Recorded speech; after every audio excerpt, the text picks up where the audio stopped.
जैसा कि हमने लास्ट वीडियो में देखा कि साकामोटो अब अंडरवर्ल्ड की दुनिया छोड़ चुका है और अब एक नॉर्मल लाइफ जीना चाहता है। उसकी लाइफ में उसकी वाइफ है और एक प्यारी सी बच्ची है और अब भाई का एक नया साथी भी है जिसके पास साइकिक पावर्स है। लेकिन क्या साकामोटो की लाइफ नॉर्मल होगी या अब कोई और नया ट्विस्ट आने वाला है? चलिए देखते हैं। अगर आपने एपिसोड 1 अभी तक नहीं देखा है तो लिंक डिस्क्रिप्शन में है, आप वहां से देख सकते हैं। शिन शॉप पर काम कर रहा है और अब वो सेटिस्फाइड भी है। वो साकामोटो को बोलता है, यार तुमने उस दिन जो धूम मचाई थी ना भाई, उन बंदों को क्या धोया यार, मजा ही आ गया। तुम भले ही रिटायर हो गए हो साकामोटो, लेकिन शिकार करना अभी भी नहीं भूले। साकामोटो बोलता है, अपना काम कर लौड़े। शिन फिर भी उसकी तारीफ करता है और बोलता है कि भाई तुमने तो एक ही ब्लो में सारे बंदों का ऊपर का टिकट काट दिया। भाभी जी ये सुन लेती है। साकामोटो से पूछती है, तुमने अपना धंधा वापस से शुरू कर दिया क्या? अपना मोटा भाई की फट के फ्लावर हो जाती है। शिन बोलता है, लेकिन भाई तुमने मारा तो था यार सारे बंदों को उस दिन। साकामोटो बोलता है, मैंने उनको जान से नहीं मारा था भाई, और तू वार्ड मत लगवा मेरी। और पसंदीदा औरत के सामने आखिर किसी की कैसे चल सकती है, क्यों गाइस? अब आगे भाभी जी मोटा भाई को वार्निंग देती है और याद दिलाती है कि वो उसे डिवोर्स दे देगी उसने फैमिली का रूल तोड़ा अगर तो। डिवोर्स सुन के भाई की और ज़्यादा फट जाती है। बोलता है, बिल्कुल मैडम जी, आप जैसा बोले। भाभी जी बोलती है, अरे टेंशन मत लो, मैं बस चेक कर रही थी, मुझे तुम पर पूरा भरोसा है। और फिर वहाँ से चली जाती है। शिन पूछता है, ये फैमिली रूल क्या है? साकामोटो शिन को एकदम से मार देता है, लेकिन सिर्फ इमेजिनेशन पे। शिन बोलता है, भाई मुझे मारना बंद करो यार अपनी इमेजिनेशन में। वो बोलता है, अपना मुंह बंद रखा करो तुम। अब शिन और मोटा भाई बाहर घूमने आए हैं। शिन पूछता है, हम शॉप का सामान लाने के लिए इतना दूर क्यों आए? साकामोटो मैडम जी की फेवरेट डिश लेने आया है, जो कि दिन में सिर्फ 50 ही बनती है शॉप पर। वो बोलता है उसकी बच्ची और उसकी वाइफ की ये बहुत फेवरेट डिश है। शिन सोचता है, ये अपनी फैमिली से बहुत ज़्यादा प्यार करता है यार सच में। लेकिन साकामोटो, ये फैमिली रूल क्या है, मुझे ये तो बताओ। साकामोटो कहता है, भाड़ में जाओ तुम। अब एक लड़की ऊपर से इनके ऊपर कूद जाती है, हमारी डिश नीचे गिर जाती है। मोटा भाई और भी ज़्यादा दुखी हो जाता है। अब इस लड़की के पीछे कुछ आदमी पड़े हैं, लेकिन क्यों, ये आगे पता चलेगा। अब इसका नाम रिवील होता है, मिस्ट्री गर्ल लू शाओतांग। शिन बोलता है, हमें निकलना चाहिए, लेकिन मोटा भाई को दुख है कि ये डिश खराब हो गई। अब ये लड़की फाइट करती है और दोनों बंदों को गिरा देती है। अब ये 3 बंदे इसे घेर लेते हैं, लेकिन ये तीनों बंदों को निपटा देती है। बट रुको, ये टकला इसे पीछे से पकड़ लेता है और ये बंदा चाकू मारने वाला ही होता है कि लेकिन हमारा भाई साकामोटो बीच में आ जाता है और एक चमीटे से चाकू को तोड़ देता है। ये 3 मिलकर इन मुस्टंडों की जमकर धुलाई करते हैं। अब और भी बंदे आ जाते हैं, उनको लगता है कि ये तीनों साथ में ही हैं और इन पर फायरिंग स्टार्ट कर देते हैं। साकामोटो लड़की को उठाकर भागता है। ये गुंडे पीछे ही रह जाते हैं और हमारी टीम आगे निकल जाती है। अब ये बिल्डिंग में ये बंदा उस लड़की के भाग जाने वाली खबर उसके बॉस को देता है और बताता है कि कुछ बंदों ने उसकी मदद करी है भागने में। बॉस बहुत ही ज़्यादा गुस्सा हो जाता है। बॉस सीईओ होता है डैन कंपनी का। बोलता है, मैंने पूरी क्लेम को मार डाला और अगर वो बच गई तो सब कुछ खत्म हो जाएगा। इतने में ये बंदा है इसकी गर्दन उड़ा देता है। सब शॉक्ड है। उसकी गर्दन उठाकर ये बोलता है कि ये अभी भी सांस ले रहा है भाई। ये दोनों भाई हैं, सन ही और बाचो, जो कि बहुत ही ब्रूटल किलर है। क्या ये दोनों लू शाओतांग को मार देंगे? चलिए देखते हैं। बॉस बोलता है, उस लड़की के पास जो की है वो मुझे चाहिए।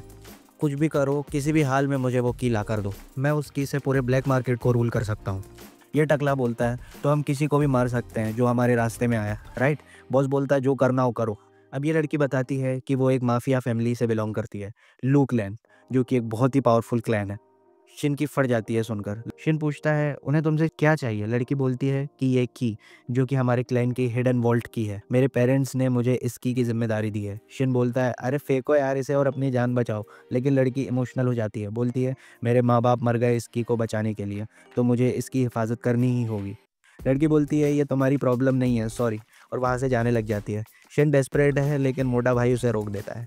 साकामोटो उस लड़की से पूछता है कि क्या तुम ये डिश बना सकती हो? लू बोलती है, हाँ मैं बना सकती हूँ। शिन बोलता है, हमें इसमें इन्वॉल्व नहीं होना चाहिए, अपन चलते हैं। मोटा भाई शिन को बोलता है कि शॉपिंग कैंसिल, आज हम इस लड़की को बचाएंगे और फिर लू मेरे लिए ये डिश बनाएगी। इतने में बाचो एक ज़ोरदार किक मारता है। भाई बहुत दूर जाके गिरता है। दोनों किलर ब्रदर्स सामने हैं, सन ही और बाचो। लू बोलती है, ये बंदे पैसों के लिए लोगों को स्लॉटर करते हैं और इन्हें इस काम में बहुत मज़ा आता है। ये लोगों को मारने के बाद उनके सर का स्केच बनाते हैं और ये उनकी हॉबी है। ये दोनों बहुत बड़े वाले पगले हैं। सन ही बोलता है, हम फेमस हैं लेकिन हमारे लिए अच्छी बात नहीं है। इतने में शेन अटैक कर देता है। सन ही इजीली उसका पंच रोक देता है। बोलता है कि तुम क्यों इतना परेशान हो रहे हो इस लड़की के चक्कर में, या मैंने तुम्हारे दोस्त को मार दिया इसलिए तुम दुखी हो? शिन बोलता है, तुम्हें लगता है तुमने उसको सही में मार दिया? सिर्फ एक नोबड़ा हिटमैन ही साकामोटो टारो को नहीं जानता।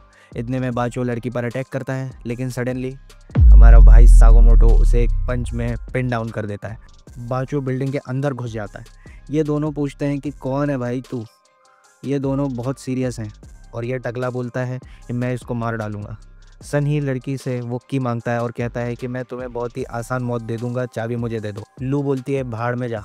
सन ही बोलता है तुम्हारे पेरेंट्स ने भी मरने से पहले यही बोला था। ये गुस्से में आगे बढ़ती है, लेकिन मोटा भाई उसे रोक देता है। वो बोलती है उस वॉल्ट में मेरे एंसेस्टर्स की विशेस होप्स हैं जो मुझे नेक्स्ट जनरेशन तक ले जानी है। अब ये लड़की पर अटैक कर देता है, लेकिन साकामोटो एक ही हाथ से नाइफ पकड़ लेता है। सन ही बोलता है वो अपने पेरेंट्स से मिलने ही वाली थी। मोटा भाई कहता है कि किसी के पास ये राइट नहीं है कि वो ये बताए कि क्या इंपॉर्टेंट है और क्या नहीं। लू उससे पूछती है कि तुम अपनी जान क्यों रिस्क में डाल रहे हो मेरे लिए।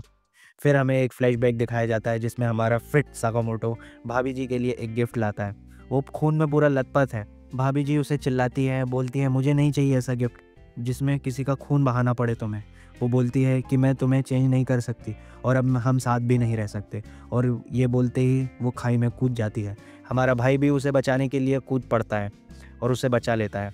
वो कहती है अगर मैं मर जाती तो तुम मुझे मिस करते ना। ऐसे ही हर कोई किसी ना किसी को प्यार करता है, सो प्रॉमिस करो कि तुम आज के बाद किसी को भी नहीं मारोगे और यही हमारे मैरिज का रूल है। अब कट टू प्रेजेंट। ये सुन के शिन की आंखों में आंसू आ जाते हैं। अब यह टकला डेस्परेटली साकामोटो पर अटैक करता है, लेकिन वो एक भी अटैक लैंड नहीं कर पाता। अब दोनों मिलकर शिन और साकामोटो पर अटैक करते हैं, लेकिन वो इसे भी डॉज कर लेते हैं। अब ये दोनों भाई अपना एक कोई कंबाइंड अटैक करते हैं, लेकिन अपना मोटा भाई सारे के सारे अटैक डॉज कर लेता है बड़े आराम से। लेकिन उसकी एक मसल खिंच जाती है। शिन तुरंत मलम पट्टी कर देता है और ये दोनों बंदे शॉक में कि कोई कैसे हमारे अटैक्स से बच सकता है। अब ये लोग फिर से कोई कंबाइंड अटैक करने वाले होते हैं कि मोटा भाई एक गंजी से इस टकले का सर फोड़ देता है और कढ़ाई से इस हथियार को तोड़ देता है। फिर ये लड़की पर अटैक करने वाला होता है कि शिन अपना इसको पटक देता है और साकामोटो इसके ऊपर फ्रिज रख देता है। भाई बड़ी इंटरेस्टिंग फाइट है यार। ये बंदे सारे हथियारों से लड़ रहे हैं और अपना मोटा भाई बर्तन भांडों से इनका बाजा बजा रहा है। और फिर ये फाइट हम जीत जाते हैं और इन दोनों को रस्सी से बांध देते हैं। लड़की को कुछ समझ नहीं आता। अब सीन कट होता है। अब बॉस बहुत डेस्परेट है उस की के लिए, लेकिन वो देखता है सनी और बाचो यहाँ पटक दिए जाते हैं साकामोटो और शिन के द्वारा। बॉस पूछता है कि मेरे गार्ड्स के साथ क्या किया तुम लोग ने। लड़की पीछे से आकर बॉस की गर्दन पर चाकू रख देती है। बॉस की फट चुकी है। बॉस की भारी सुटाई करने के बाद लू बोलती है कि हमें इसे छोड़ देना चाहिए। हम हमेशा सबको जान से तो नहीं मार सकते ना, क्योंकि उनने हमें दुखी किया है। Just choose to live happy life, ऐसा मेरे पापा बोलते थे। लड़की की से गेट ओपन करती है। अब अंदर बहुत सारी बेशकीमती चीज़ें हैं। वहाँ लू के पापा की डायरी भी है। उसके पापा ने एक लिकर की बोतल भी उसके लिए रखी थी, जिसे उसके पापा लू के अडल्ट होने पर साथ में बैठकर पीना चाहते थे। फिर ये तीनों बैठकर वहीं गिरे हुए बंस को ठूसते हैं और लिटिल लिटिल पी भी लेते हैं। अब इस सीन में हमें ये दिखाया जाता है कि लू भी साकामोटो की शॉप ज्वाइन कर चुकी है, लेकिन शिन इसको देख के थोड़ा शॉक्ड है, लेकिन ठीक है वो एडजस्ट कर लेगा। अब हमें दिखाया जाता है एक ऑर्गेनाइजेशन और ये रिवील होता है कि हमारे साकामोटो पर एक बाउंटी है, वो भी 1 बिलियन येन की। और ये एपिसोड यहाँ पर ख़त्म हो जाता है। वाह यार, अब यहाँ से स्टोरी और भी ज़्यादा इंटरेस्टिंग होने वाली है गाइस। तो चलिए अब आप कमेंट्स करिए और बताइए कि आपका फेवरेट मोमेंट कौन सा था इस एपिसोड में, और गेस करिए इस ऑर्गेनाइजेशन के बारे में। नेक्स्ट वीडियो जल्दी आने वाली है, तो फटाफट आप सब्सक्राइब करिए और बेल नोटिफिकेशन को ऑन कर लीजिए, ताकि मैं जब भी वीडियो डालूँ तो आप उसे तुरंत देख सको। That's my time guys, bye.